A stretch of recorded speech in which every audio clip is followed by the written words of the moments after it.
name is Amanda Cumbo, and I'm a counselor, and I work with people of all ages, 6 to 90. Haven't gotten to 90 yet, but I would be happy to sit with them. And lately I have been experiencing a lot of people coming in talking about suicide. Either they're affected by someone who has taken their own life in their family, or they themselves are thinking of taking their life. And I want to talk to you today about 13 reasons why I believe you need to commit to live. And you might notice that number, 13 reasons why. And in this case, I'm saying 13 reasons why you should commit to live, because I think your life is worthwhile, and I don't think I'm the only person in your life that feels that way as well. Some of you, maybe all of you, are familiar with the show 13 Reasons Why that came out on Netflix. I watched it. I know most teenagers that I worked with at the time were all watching it, and I don't think that it glorified suicide. I think it showed a true picture, but also a sad picture of how sometimes we can lose sight of what else is going on, even though we are in a desperate place. And the main character, Hannah Baker, leaves 13 tapes for everybody in her life with 13 reasons why she decided to take this action. And you get to kind of walk through her thought process with her. But I'm hoping that I can show you a different side. I'm hoping that you'll see a different side of 13 reasons why, and probably more reasons why you should commit to living. Number one, you might not be thinking very clearly.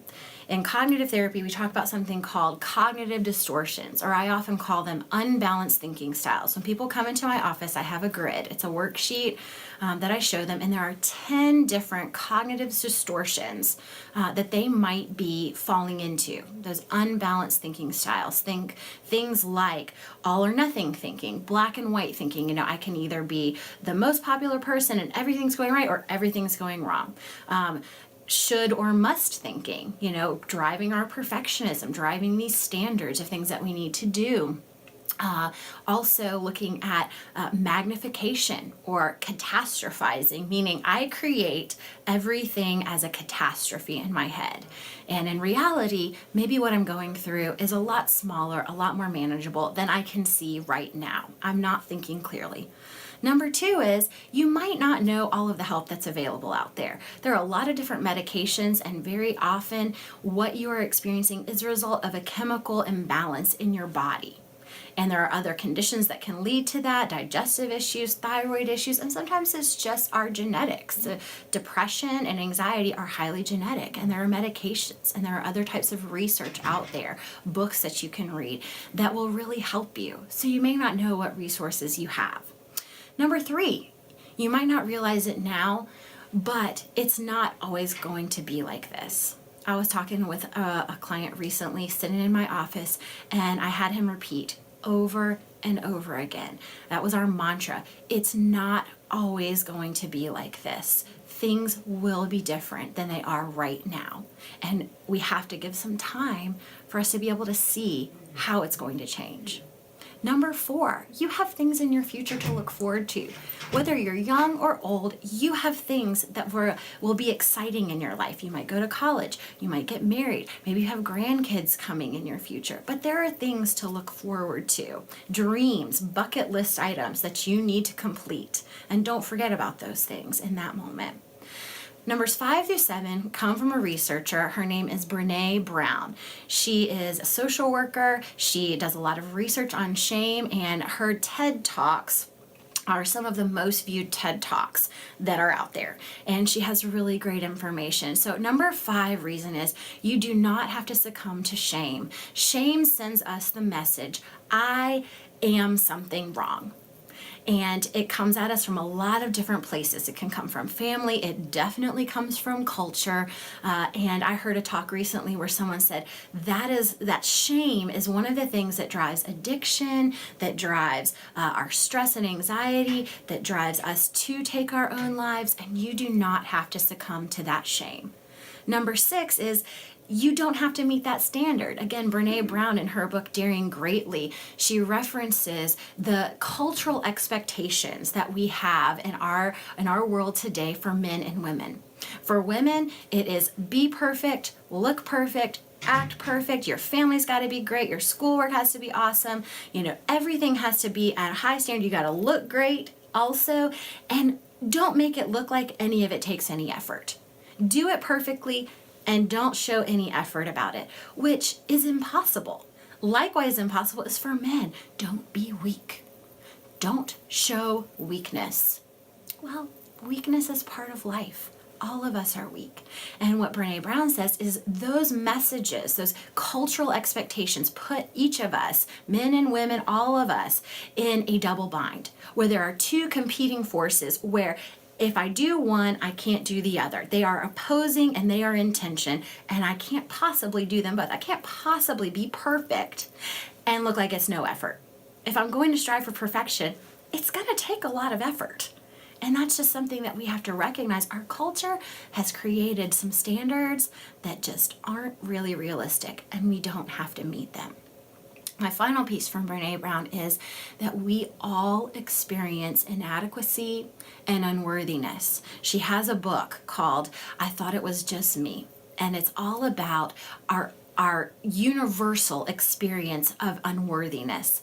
The person right next to you that looks like they have it all together, your friend on Instagram, your friends on Facebook, the people that look like everything's going right, they feel it too. We all feel it. We all have unworthiness and inadequacy that we're trying to work through. Back to our future again, number 8, you have new things in your life that you need to try. I am sure that you have not tried every type of food out there. You probably have a lot of experiences, skydiving, maybe a roller coaster, ice skating, golfing, something that you haven't tried that you can look forward to, that you will want to try to do. That might be your new favorite thing and you haven't even tried it yet. Number 9, you have super cool technology that you might be able to look forward to. When I was a kid, I used to watch a cartoon called Inspector Gadget. And the coolest thing in the world to me was his niece, Penny, who had a computer that she would open up on a book. It looked like a journal, and it was a computer, and she could type things. And then she had her watch, and she could talk to Inspector Gadget or other people. And she was talking to that, and I thought that was the coolest thing I'd ever seen. I used to walk around, I write in my journal, my book, and make it look like a computer. Guess what? We all walk around with those all the time. And when I was young, if I had not waited and seen what technology's out there and seen what's going to happen as I age, I would have no idea that I too can be Penny, just like everybody else. We got our Apple Watches, we've got our phones, we have our Instagram and FaceTime. All this stuff is so cool. Skype. And you got to be around if you're going to experience it. Number 10, you have places to go.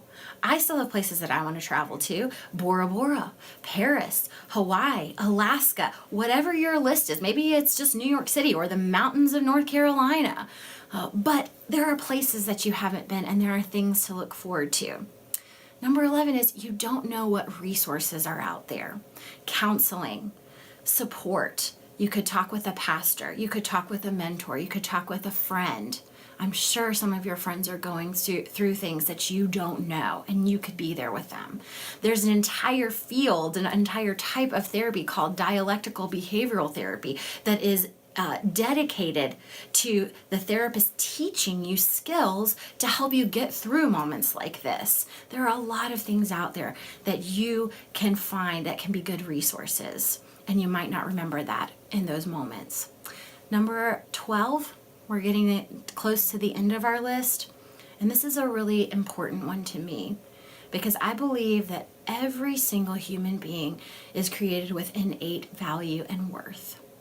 And even if we don't feel it and we don't experience it, we need to keep in mind that none of us are a mistake. You are not a mistake. There is only one you in this world, and you are here to do something great. Something that only you can do. But if you're not around, none of us will be able to experience that. You are not a mistake. And finally, one that is very close to my heart these last few months. As I mentioned, I'm a counselor.